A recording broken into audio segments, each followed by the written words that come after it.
तो जैसा कि पिछले एपिसोड में हमने देखा था, तो यहाँ पर एक ओल्ड मैन और एक लड़की जा रहे थे बातें करते हुए। और ये लड़की पूछती भी है कि वो जो सीनियर सेंग न्यू है वो कितने पावरफुल है। ओल्ड मैन बताते हैं कि बहुत पावरफुल तो नहीं होंगे, मतलब इन लोगों से तो बहुत है, सोल फॉर्मेशन के लेट फेज में होंगे। और जैसे ये बातें बोलते हैं तभी अचानक से यहाँ पर बिजलियाँ और बढ़ जाती हैं। अब आगे आगे जाने से अब यहाँ पर ओल्ड मैन अपने डिसाइपल को ग्रैब करते हैं और यहाँ से काफ़ी तेज़ी से निकलने लगते हैं। और साथ में ये अपने एक मिरर को यूज़ करते हैं ताकि इन बिजलियों से बच सके। लेकिन इनका मिरर भी यहाँ पर कोलैप्स कर जाता है। फिर भी बिजलियाँ इनकी तरफ बढ़ ही रही थी। अब इस लड़की के टीचर कहते हैं कि तुम निकलो, मैं इन बिजलियों को देखता हूँ। लड़की काफ़ी निराश हो जाती है, कुछ कहने ही वाली थी, पर तभी जो लाइटनिंग इनकी तरफ बढ़ रही थी वो अचानक से रुक जाती है। और यहाँ पर एक यंग मैन सामने दिखाई देता है। अब ये यंग मैन ये कोई और नहीं वांग लिंग था, जो कि इस डिसाइपल और उसके टीचर को देखता है और फाइनली मन में बोलता है कि प्लेनेट सुजाको, मैं वापस आ चुका हूँ। और वांगलिंग इनसे पूछता है कि फेलो कल्टीवेटर, कुछ मेजर हुआ क्या सुजाकू प्लेनेट में इन कुछ महीनों सालों में? क्योंकि वांगलिंग का अंदाजा था रेड बटरफ्लाई का एक हाथ गया है तो माहौल तो काफ़ी खतरनाक होगा। अब ओल्ड मैन भी कहता है कि सीनियर इन दिनों बहुत सी चीज़ें हुई हैं, आप किस चीज़ के बारे में जानना चाहोगे? वांगलिंग भी कहता है कि सभी चीज़ों के बारे में बताओ। अब ओल्ड मैन बोलता है सबसे बड़ा जो चीज़ है, सबसे बड़ा जो नाम है फिलहाल, वो है सेंग न्यू का। वांगलिंग हैरान था क्योंकि ये नाम तो इसका ही है। इस दौरान ये लड़की भी बोलती है कि रेड बटरफ्लाई का हाथ उन्होंने उखाड़ दिया था। वांगलिंग एक फेंट स्माइल देता है और वांगलिंग अब पूछता है कि शेंग न्यू दिखता कैसा है और क्या सुजाकू वाले उसे ढूंढ नहीं रहे हैं? लड़की बोलने वाली थी पर इसके मास्टर इसे रोकते थे। और अब ये ओल्ड मैन बताता है कि जो सुजाकू प्लेनेट के सीनियर्स हैं उन्होंने अभी तक तो शेंगनियो को कैप्चर करने का कोई आदेश नहीं दिया है। फिलहाल वांगली इस दौरान एक बॉटल निकालता है और इस लड़की की तरफ उछाल देता है और कहता है कि तुम काफ़ी ऑनेस्ट हो, स्मार्ट हो, नॉट बैड, अपने टीचर से अच्छी हो और इस पिल्स की मदद से तुम कोर फॉर्मेशन लेवल पे पहुंच जाओगी। यही मेरा तुम्हारे लिए गिफ्ट है। और वांगली यहाँ से गायब हो जाता है। अब इस दौरान ये लड़की अपने टीचर से पूछती है ये किस प्रकार का पिल है। इसका टीचर जब पिल को स्मेल करता है तो यह अवाक था कि भाई ये इनके कंट्री में तबाही मचा सकता है, इतना पावरफुल पिल है, इतना कीमती है, इसे शैटर्ड अर्थ पिल्स कहते हैं। इधर वांगलिंग अपना जो कंट्री ऑफ चू था उसकी तरफ बढ़ गया था, यानी कि सी ऑफ डेविल्स के आसपास वाले एरिया में था। वांगलिंग पहले वापस आ सकता था लेकिन इसका जो कॉल्ड्रन था जिससे ये वापस आया था, रेन कॉल्ड्रन, उसमें कुछ प्रॉब्लम था। क्योंकि जब ये टेलीपोर्ट किया था खुद को तो एक अलग ही प्लेनेट पे पहुंच गया था जहां पर कोई नहीं था। और वांगलिंग ये सोच रहा था कि ये उस प्लेनेट पर वापस जाएगा क्योंकि वहां पर इसने पावरफुल एनर्जी जमीन के नीचे फील किया था। और जो स्टार कंपास है इसको यहाँ पर ये यूज़ नहीं कर सकता। स्टार मतलब तारा होता है, तो प्लेनेट के जब तुम बाहर निकलोगे और दूसरे प्लेनेट पे जाना होगा तभी तुम इसे यूज़ कर पाओगे। और वैसे भी स्टार कंपास पूरा नहीं था, एक मटेरियल इसमें मिसिंग था। अब वांगलिंग इस दौरान एक स्ट्रॉ हैट निकालता है और पहन लेता है। और वांगलिंग का इरादा ये था कि ये जल्दी से क्लोज डोर कल्टीवेशन में जाएगा और सोल फॉर्मेशन के मिड स्टेज में पहुंच जाएगा। साथ में इस हैट को जो कि इसे उस ओल्ड मैन ने दिया था उसे भी समझना था। और साथ में टासिन करके जो बंदा था एंसेंट गॉडलैंड पर, वो भी पावरफुल बन गया होगा, तो उससे भी सतर्क रहना है। इस दौरान इसे इसके फ्यूचर टीचर टियान युंजी की भी याद आती है जिससे ये सेलेस्टियल रियल में मिला था। और वो डालू सेट का ओल्ड मैन यानी लिंग टियान हो, उसके बारे में भी ये सोचता है। और साथ में सीनियर जाओई की भी याद आती है, क्या वो उस बंदे को मार पाए होंगे यानी लिंग टियान हो। फिलहाल वांगलिंग इसके पास अब स्पिरिचुअल स्टोन थे, तो एक एंशिएंट ट्रांसफर एरे में ये एंटर कर जाता है। समय बीतता है, 1 महीना और निकल चुका था। वांगलिंग एक दूसरे ट्रांसफर एरे के बाहर खड़ा था और इस समय ये सेलेस्टियल जेट्स को निकालता है जो कि स्पिरिचुअल स्टोन से भी ज़्यादा पावरफुल होते हैं। क्या ये इन्हें ट्रांसफर एरे में यूज़ कर सकता है? और फिलहाल ये ट्राई करता है ट्रांसफर एरे में डाल करके। अब इस बार एंशिएंट ट्रांसफर एरे ज़्यादा चमकता है और ट्रांसफर एरे में क्रैक्स आने लगते हैं। और वांगलिंग को यहाँ पर एक मैप के जैसा दिखता है जिसमें 8 डॉट्स थे। एरे ही कोलैप्स कर जाता है और वांगलिंग अपने सेलेस्टियल जेड को रख लेता है। और जो ट्रांसफर एरे का पावर था मन उसकी बॉडी में एंटर करता है और वांगलिंग अचानक से 8 लाख किलोमीटर दूरी पर सी ऑफ डेविल से ट्रैवल कर चुका था। और इतनी दूरी तो ऐसे महीनों लग जाते हैं ट्रैवल करने में। ट्रांसफर एरे से भी सेलेस्टियल जेड अब उतना प्योर भी नहीं था, उसके अंदर में एक ग्रे ऑरा को देखा जा सकता था। पर वांगलिंग के माइंड में जब वो एक्सप्लोजन टाइप हुआ था तो एक मैप एंटर कर गया था और वांगलिंग को समझ में आया था कि ट्रांसफर एरे को यूज़ कैसे करते हैं। शायद ये फ्यूचर में इसे भी समझ सकता था। अब इस दौरान वांगलिंग अपने बेस ट्रैप को टच करता है जिसके अंदर वो टोड हुआ करता है, लेकिन फिलहाल वो काफ़ी इंजर्ड था। अब वो जो टोड था वो महीनों महीनों में वांगलिंग से एनर्जी लेता था क्योंकि इंजर्ड था। और वांगली फिलहाल खुद से भी एनर्जी भेजता था, नहीं तो थंडर टोड मर जाता। और ये सोचता है क्या पता वानर यानी कि ली मुआन इसे क्योर कर पाए। इधर सीन शिफ्ट होता है और ली मुआन को दिखाया जाता है जो कि जिथर बजा रही थी। 100 साल बीत गए थे वांगलिंग से आखिरी बार मिले हुए। वांगलिंग के लिए तो ये पलक झपकते निकल गए थे, पर ली मुआन के लिए यह समय बहुत लंबा था और ये अब तो ओल्ड दिखने लगी थी। इसके चेहरे पर झुर्रियाँ थी क्योंकि जो हेवन डिफाइंग बीट का वो जो ड्यू था यानी स्पिरिचुअल लिक्विड, अब ये भी इसके ऊपर काम नहीं करता था और अभी भी ये कोर फॉर्मेशन के लेट फेज में थी। और इसके हिसाब से अगर 10 सालों के अंदर ये नासेंट सोल पे नहीं पहुंची तो ये खत्म हो जाएगी यानी कि मर जाएगी। और मन ही मन कहती कि वांगलिंग तुम हो कौन। इसके दिल में एक अलग ही दर्द था और ये फिर मन में कहती कि शायद वांगलिंग जब तुम वापस लौटो हम मिल तो ले शायद, लेकिन लाइफ और डेथ की वजह से हम फिर से अलग हो जाएंगे, मतलब मैं मर जाऊंगी। आंखों में इसके आंसू थे। अब इस दौरान इसके कमरे के बाहर 2 लोग खड़े थे और दोनों के बाल सफ़ेद थे और अंदर मतलब बाहर से एक बंदा कहता है कि सेक्ट मास्टर जिथर मत बजाओ, वैसे भी आप काफ़ी वीक हो चुके हो। ये इस बंदे का नाम लियू फे था और ये मन ही मन सोचता है कि इनके सेक्ट मास्टर 3 बार ट्राई कर चुकी है नासेंट सोल में जाने का इन 100 सालों में और तीनों बार फेल हुई है। अगर ये उस बंदे से मिलना नहीं चाहती तो शायद अब कब का मर चुकी होती। अब लियू फे के बगल में जो दूसरा बंदा खड़ा था उसका नाम था सॉन्ग किंग और ये दोनों बातें करते हैं कि क्या वो बंदा सच में जिंदा होगा, यानी ये वांगलिंग की बात कर रहे थे। सॉन्ग किंग कहता है मरा तो नहीं होगा वो, लेकिन मेरे हिसाब से वो नासेंट सोल के लेट फेज में होगा, लेकिन वो भी अगर आ जाए तो शायद हमें बचा नहीं सकता क्योंकि एक फॉरेन कल्टीवेटर आया था जो कि अलग अलग सेक्ट को खत्म कर रहा था और शायद उसका पावर लेवल सोल फॉर्मेशन में था। इनका एक और साथी था लियू चैंग करके, क्योंकि टोटल ये लोग 6 लोग थे जो कि नासेंट सोल पर थे जब वांगलिंग यहाँ पर आया था। वांगलिंग ने 2 को मारा था, बचे 4 थे। उनमें से लियू चांग 30 साल पहले मर गए थे जब वो सोल फॉर्मेशन पे नहीं पहुंच पाए थे। इधर ली मुआन अपने जिथर म्यूजिक को रोक देती है और इन दोनों को अंदर बुलाती कि बात करते हैं क्योंकि ये अच्छा फील नहीं कर रही थी। लियू फे समझाता है कि सेक्ट मास्टर आपका हेल्थ इंपॉर्टेंट है, जिथर को छोड़ो। अब इस दौरान ली मुआन पूछती है एल्डर गोंगसुन का कुछ पता है। सॉन्ग किंग बताता है कि एल्डर गोंगसुन उस कल्टीवेटर से 7 दिन पहले मिलने गए थे, अभी वापस नहीं है। और मुआन इनसे पूछती है कि वो कल्टीवेटर है कहाँ का जो अलग अलग सेक्ट को खत्म कर रहा है। अब लियू फे बताता है मुझे बस इतना पता है कि वो पॉइजनस इंसेक्ट्स यूज करता है और मानो खून का प्यासा है। इस दौरान ली मुआन खिड़की से बाहर देख रही थी। इसका बॉडी ऐसा कांपने सा लगता है और ये खून की उल्टी करती। लियू फे और सॉन्ग किंग और ज्यादा चिंतित हो जाते हैं और ली मुआन कहती कि मैं आप दोनों का सोल एसेंस ब्लड वापस लौटा देती हूँ, उसके बाद आप लोग यहाँ से निकल जाना। लियू फे और सॉन्ग किंग काफी उदास होते हैं। हालांकि वांगलिंग ने इन दोनों का सोल एसेंस ब्लड ली मुआन को दिया था, लेकिन ये कभी ली मुआन के अगेंस्ट गए भी नहीं थे और ली मुआन भी इन्हें काफ़ी रेस्पेक्ट देती थी। इस दौरान ये कहते हैं कि ओयांग जी एक एक्सटेंशन पिल बना रहे, शायद वो आपकी मदद कर सके उम्र बढ़ाने में। पर मुआन कहती है नहीं, कुछ भी कर लें हम 10 साल से ज़्यादा मैं नहीं जीने वाली और कुछ 1 सालों में मेरे पूरे बाल भी सफ़ेद हो जाएंगे। इस दौरान ये डिस्कस करते हैं कि जायंट डेमन सेक्ट भी हमारी मदद नहीं कर रहा है उस फॉरेन कल्टीवेटर से, क्योंकि जायंट डेमन क्लैन इन्हें यूज़ करता था एल्केमी पिल्स के लिए, लेकिन वो लोग जब से शेंगन्यू से मैटर हुआ था तब से इधर भी ध्यान नहीं दे रहे थे। और इस दौरान लियू फे सोचता है यार ये शेंगन्यू है कौन, क्योंकि जायंट डेमन क्लैन पे ये आरोप लगा था चीहू की वजह से कि ये लोग शेंगन्यू का साथ दिए थे, इसलिए ये लोग अब एकदम शांत बैठ गए थे। इस दौरान सॉन्ग मजे में कहता है काश ये शेंगन्यू हमारे कंट्री का दोस्त होता तो हम आराम से ये जो फॉरेन कल्टीवेटर है उससे फाइट कर पाते, क्योंकि शेंगन्यू का नाम काफ़ी फेमस था रेड बटरफ्लाई का एक हाथ उखाड़ने की वजह से। ली मुआन इस दौरान कहती है कि सभी लोगों को इन्फॉर्म कर दो और तुम लोग भी निकलो, अब मैं तुम्हारी सेंस ब्लड वापस करने वाली हूँ। और लियू फे कहता है आप भी चलो हमारे साथ, पर ली मुआन मना कर देती है और इसे कोई डर भी नहीं था। इस दौरान ये लोग यहाँ से चले जाते हैं और ली मुआन अपने आईब्रोज के बीच वाले हिस्से को टच करती है और यहाँ से एक क्रिएचर बाहर आता है। जैसे ये बोलती है लिटिल लिंग तुम्हारे मास्टर कहाँ है। ये वांगलिंग का सेकेंड डेविल था।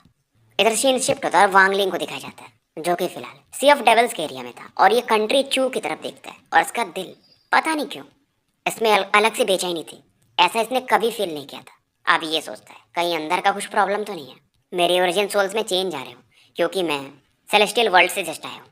और इस दौरान इसे वानेर की बहुत याद आ रही थी और उसके लिए ये कुछ खरीदने जाता है। इसके चेहरे पर एक अलग स्माइल था। वांगलिंग रुकता नहीं है, बहुत सारे ट्रांसफर एरियाज को पार करता है और एक सिटी के आसपास था जिसे डेविल रेबेल कहा जाता है। सी ऑफ डेविल्स के जो 10 मशहूर शहर थे उनमें से ये एक था। कुछ स्पिरिचुअल स्टोन्स को ये यहाँ पर देता है और सिटी के अंदर प्रवेश कर जाता है। वांगलिंग इस दौरान एक पवेलियन में एंटर करता है और सेकंड फ्लोर पे जाने लगता है, मतलब ये ट्रेजर हाउस था लेकिन इसे अभी तक कुछ पसंद नहीं आता। थर्ड फ्लोर पे एंटर करता है और यहाँ पर एक इसे मिडिल एज मैन दिखते हैं जो कि एक एंशिएंट स्क्रॉल को देख रहे थे और मजे में थे। अब ये जब वांगलिंग को देखते हैं तो पूछते हैं कि हेलो कस्टमर, आप कुछ खरीदना चाहोगे? वांगलिंग बोलता है हाँ, एक पिल रेसिपी। अब मिडिल एज मैन बोलता है हमारे पास बहुत सारे पिल रेसिपीज हैं, रैंक 5 वगैरह के। वांगलिंग पूछता है रैंक 5 या उससे ऊपर के भी चाहिए मुझे। मिडिल एज मैन थोड़ा सीरियस हो जाता है। अब मिडिल एज मैन कहता है रैंक 5 के भी हमारे पास 3 ही रेसिपीज हैं, वो बहुत महंगे होते हैं, आप थोड़ा वेट करो। अब ये मिडिल एज मैन थोड़ी देर बाद वापस आता है 3 बॉक्सेस के साथ, और साथ में इसके एक ओल्ड मैन भी बाहर आते हैं। वांगलिंग देखता है बॉक्सेस को, इनमें से जो 2 पिल रेसिपीज थी वो तो चू सेक्ट का ही थे, मतलब चू कंट्री के क्लाउड स्काई सेक्ट का था, यानी जहाँ की अपनी लीमुआन है, और एक था वर्ल्ड सेक्ट का। तो वांगलिंग 2 पिल्स को रेसिपीज को तो देखता भी नहीं है क्योंकि वो क्लाउड स्काई सेक्ट के थे। ये वर्ल्ड सेक्ट वाले रेसिपी की तरफ देखता है और बोलता है मुझे ये चाहिए, लेकिन क्या तुम्हारे पास रैंक 6 का कोई पिल रेसिपी है? अब इस दौरान ओल्ड मैन बोलता है कि है हमारे पास एक रैंक 6 का पिल का रेसिपी, पर वो प्राइसलेस है। उसके लिए हमें 2 महीने चाहिए और ऑक्शन में ही वो बिकेगा। वांगलिंग कहता है फिर जाने दो, ये रैंक 5 का ही पिल रेसिपी दे दो।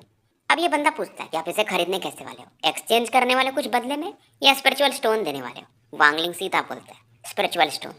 अब मिडिल एज मैन बोलता है कि इसके लिए बहुत सारे स्पिरिचुअल स्टोन्स चाहिए, वो भी हाई क्वालिटी के।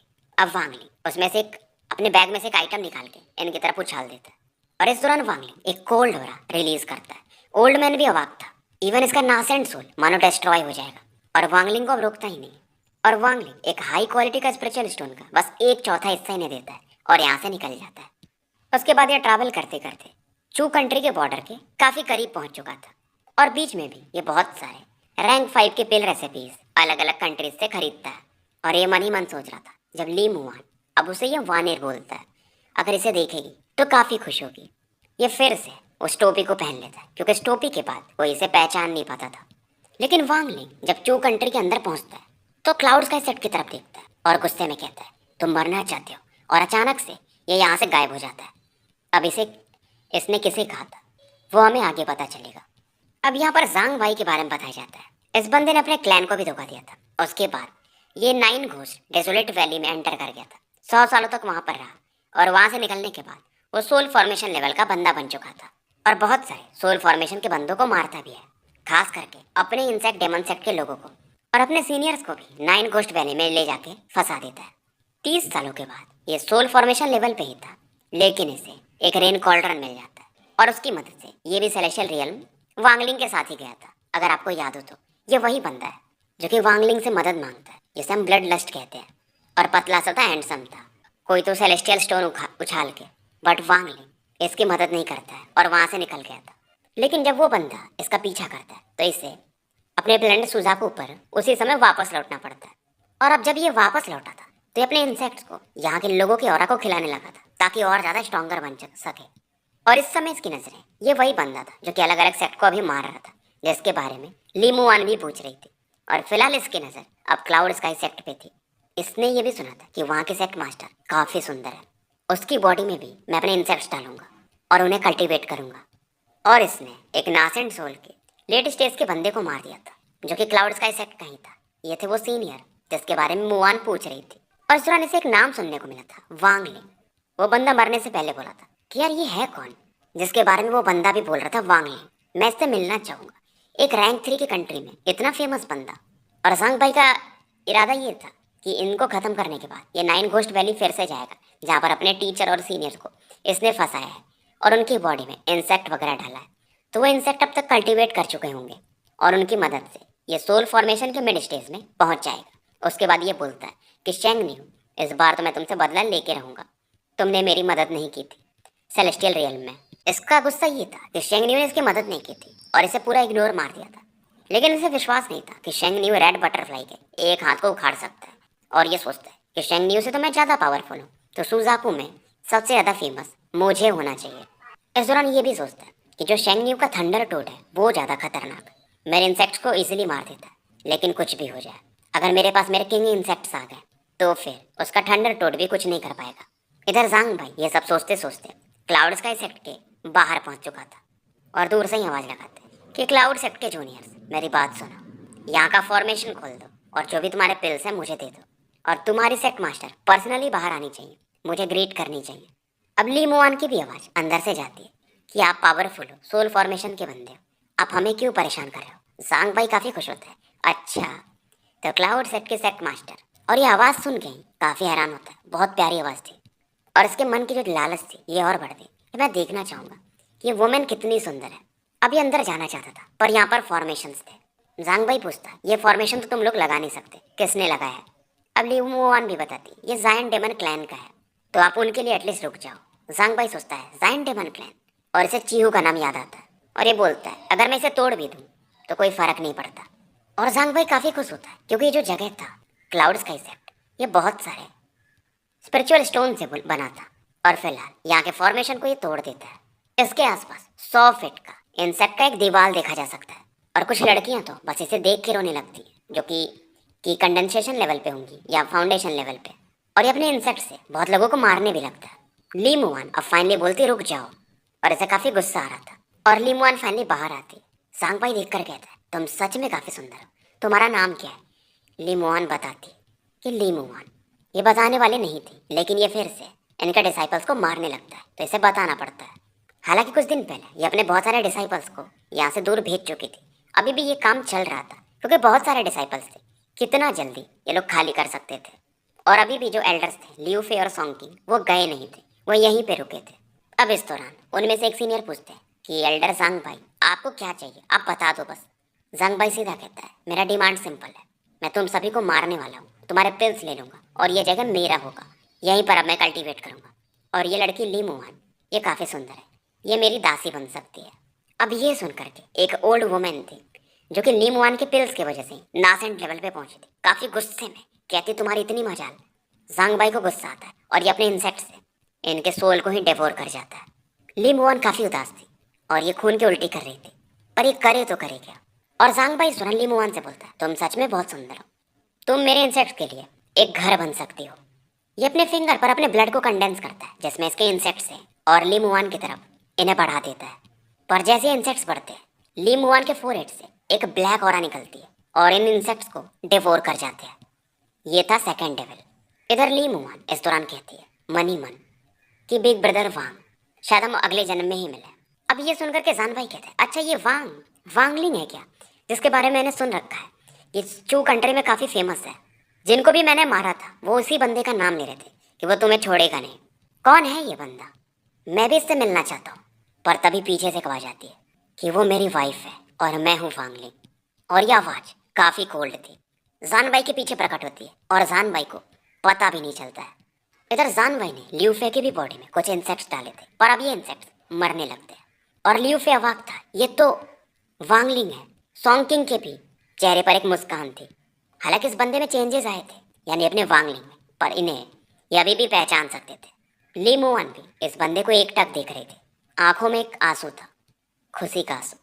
और जान भाई ये तो परेशान था कि यार ये बंदा, इसे मैं फील नहीं कर पाया। अब ये पलट के देखता है वांगलिंग की तरफ, और ज़्यादा इसके होश उड़ जाते हैं कि तुम तो शेंग नहीं हो। अब क्लाउड सेक्ट वाले जब ये नाम सुनते हैं कि शेंग नहीं हो, मतलब अपना वांगलिंग ही शेंग नहीं है। सुजाकू में नंबर 1 बंदा, मतलब फिलहाल फेमस लोगों में। और जो क्लाउड स्काई सेक्ट के लोग थे ये और खुश हो जाते हैं, इन्हें पता था अब कोई तो आ चुका है जो इन्हें बचा सकता है। और वांगलिंग की आंखें काफ़ी कोल्ड थी, जैसे कि जब इसने टैंग फैमिली को मारा था वैसा। और ये कहता है तुम क्लाउड स्काई सेक्ट को ख़त्म करना चाहते थे ना। और जो इसकी ऑरा निकल रही थी वांगलिंग की कोल्ड विंड वाली, जानवाई की बॉडी मानो फ्रीज होने लगती है। ऐसा किलिंग इंटेंट इसने आज तक कभी फील नहीं किया था। और जेंग भाई अब बोलता है मुझे नहीं पता था शेंगन्यू कि तुम क्लाउड स्काई सेक्ट के हो, मैं सच में रेकलेस था। वांगलिंग बोलता है रेकलेस। इस दौरान इसके रेस्ट्रिक्शंस फ्लैग निकलते हैं और शान भाई की तरफ बढ़ते हैं। वांगलिंग इस समय पागलों की तरह हंस रहा था और ये फिर से रेस्ट्रिक्शंस फ्लैग से वही लांस यानी भाले के जैसा कुछ तो बनाता है। इसी लांस की मदद से इसने रेड बटरफ्लाई को भी हैरान कर दिया था। अब जान भाई पीछे भागने लगता है और वांगलिंग बोलता है टाइम। जान भाई की बॉडी अपने आप स्लो हो जाती है और वांगलिंग तेजी से आगे बढ़ता है। इस दौरान जान भाई एक सेंटीपेड यानी कोई क्रिएचर होगा जो कि वांगलिंग के आगे कर देता है और अपने बॉडी को कोकून से यानी रेसे सामान से घेर लेता है। पर वांगलिंग का लांस इतना पावरफुल था कि इसके कोकून को भी छेद देता है और जान भाई अब खून की उल्टी करने लगता है। जान भाई चिल्लाता है कि शेंगन्यू ज़्यादा आगे मत बढ़ो।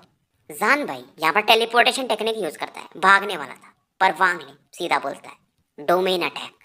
और जो उसने टेलीपोर्टेशन खोला था उससे भी वांगलिंग डिस्ट्रॉय कर देता है। और जानबाई हैरान था, इसने खुद में बहुत सारे सोल फॉर्मेशन के बंदों को मारा था, पर वांगलिंग उनमें ज्यादा खतरनाक था और इसका बैटल एक्सपीरियंस भी शायद इनसे ज्यादा था। और वांगलिंग अब इसकी बॉडी से फिर से वही छल्ले जैसा निकलता है, सर्कल के जैसा, एक ब्लैक और दूसरा वाइट, और ये से कहता है तुम काफी लकी हो, तुम मेरे लाइफ और डेथ डोमेन के लिए दूसरी कुर्बानी बनोगे। अब ये अपने राइट हैंड को चैंग बाई की तरफ बढ़ा देता है और बोलता है changes of life and death. और वांगलिंग इस समय अपने डोमेन को फुल पावर पे यूज कर रहा था। पर जानबाई भी एक प्राउड पर्सन था, तो ये बहुत सारे इंसेक्ट्स को आगे भेजता है। और जानबाई ज़ोरन कहता भी है कि तुम्हारे और मेरे बीच में कोई ग्रज नहीं है, क्यों हम एक दूसरे के खून के प्यासे बन रहे हैं। मैंने क्लाउड्स का इफेक्ट के बस कुछ लोगों को ही तो मारा है। इधर वांगलिंग जब इसकी ऑरा रिलीज होती है तो आसपास ग्रे फॉग बनने लगते हैं, और वांगलिंग ने आज तक जितने लोगों को मारा था सभी यहाँ पर दिखने लगते हैं इस लाइफ और डेथ डोमेन में। ये वांगलिंग का अपना रिइंकार्नेशन साइकिल था, हालांकि ये अभी काफी वीक था। और वांगलिंग का जो डोमेन था वो सेकंड लेवल पे था, वहीं जांग बाई का अभी भी फर्स्ट लेवल पे। तो ये कितना भी कोशिश करता है ये कुछ कर नहीं पाता है, ये चीखने लगता है।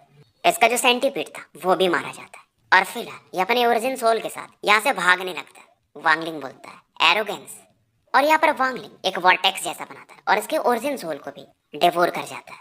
इस समय ये कोई स्क्रॉल यूज कर रहा था, तो जांग बाई मर चुका था और इसकी बॉडी से अलग ही स्मेल आ रहे थे गंदे वाले। तो स्टोरी यहीं समाप्त करते हैं और मिलते हैं फिर कल।